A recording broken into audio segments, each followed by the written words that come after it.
Let me get into some personal experience being Asperger's. Back in 1990, I built my first computer and I jumped into RT, and that's when I got involved in video games. That's when video games really started coming out. For those that know the names Doom, Quake, Duke Nukem, whatever have you, those were all the games back then. And as an Asperger's, or on the spectrum with Asperger's, I actually got really addicted to video games, and I understand what it's all about. And let me tell you something, video games are one of the worst things you can let your autistic kid do. Because it's those constant cycles of reward and punishment. You win, you lose, you live, you die. And that has such an impact on the brain. You're constantly jumped up on cortisol, you're constantly jumped up on adrenaline, dopamine, the whole 9 yards, and it's just this constant cycle of chemicals going through your brain. I understand now that what the addiction did to me and what those video games did to me was actually adjust my behaviors. It was rewiring my brain in a way, in a sense. And it's doing the same to your kid. Especially with video games today, because they're so interactive. You get into these first-person shooters. I mean, you've again with the reward and punishment and whatnot, and then the torment that comes with it. You know, you got people online speaking. This is not doing good for your kid's brain. What you really want your child to do is just calm the hell down.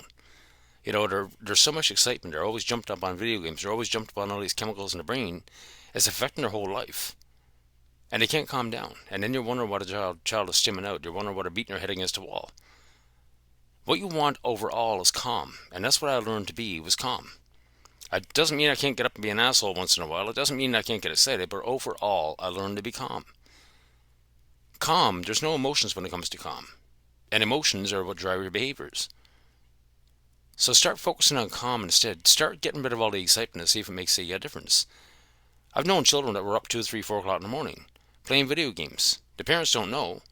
The kid is not sleeping. I was doing the same thing. I was up at 2, 3, 4 in the morning at 19 playing video games, and I go to bed and have freaking nightmares about doom. This is what it's doing to your kid's brain. Imagine your child in a calm state. We always talk about dogs. I always ask dog owners, what do you want from your dog? And number one answer is, I just want an overall calm dog that I can take anywhere. But yet we try to keep the dog amped up. You know, treats and reward and punishment and, toys and the whole 9 yards. Get rid of all that crap. It's no different for a dog. If you got a house full of toys and all this excitement and lick mats and everything, get rid of it all. Inside the house means calm. But no, all these dogs are jumped up and they're excited all day, and then they're wondering what they're trying to eat people coming in the frickin' door. It's no different for your kid.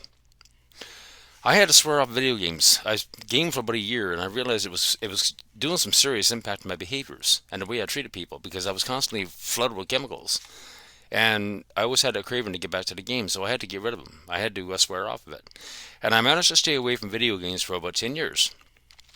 Then a friend of mine gave me an old Xbox he had with the game Call of Duty, and I got back into it. And it didn't take long to get the that immediate addiction again. And I started doing the same thing, and I started playing the game, and it was those constant rewards and punishment. You know, you live, you die, you win, you lose, reward and punishment. And again, my brain is starting to get flooded with all these chemicals, hormone or cortisol, adrenaline, dopamine, the whole 9 yards. And again, it started to affect me. I had to get rid of it, and I haven't played games since. Okay, there was one time since I was 19 years old. Now I'm 54, so it's been over 40 years, over 30 years since I've really played games, and I can't do it anymore. People stop and think about what games are doing to your kid's brain. You want calm. Start focusing on calm. That's the reality. Okay, I'm going to do another video with, explaining how I managed to get myself into a calm state and understand myself, and that's another big problem today. Most autistic people do not understand themselves. They don't understand their own brain. They've never been given that calm state to figure themselves out. Have a good day.